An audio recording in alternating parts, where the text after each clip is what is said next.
جيفينكو ذكر بالحرف الواحد لا يوجد عدالة في تصريح تلفزيوني، لا يوجد عدالة، ما هو في مسلسل، لا يوجد عدالة، ومع ذلك مر مرور الكرام بغض النظر عن بخلافه. الشيء الثاني، تاليسكا بحسب حديث الأستاذ محمد الدويش الناقد الحصري لقنوات 24، لولا الحكام، هذا أنه تصريح تاليسكا بالحرف، أنه لولا الحكام لما فاز هذا الفريق.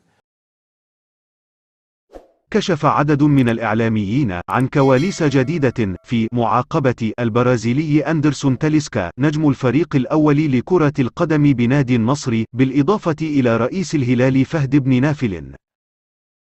وأشار الإعلامي الرياضي مبارك الشهري إلى تصريح الإيطالي سيباستيان جيوفينكو عندما كان يلعب في الهلال بشأن عدم نزاهة المنافسة.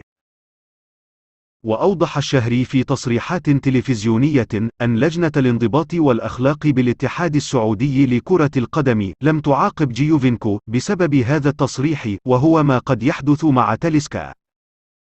وتاليسكا البالغ من العمر 29 سنة ظهر في إحدى حلقات فيلم النصر وهو يتهم نادي الهلال بالحصول على الألقاب بمساعدة التحكيم.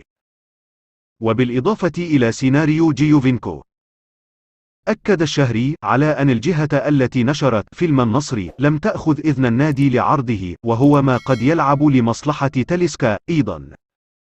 وقال الشهري كان يجب أن يؤخذ إذن النصر لعرض الفيلم الوثائقي، لكنه عرض بدون موافقة النصر.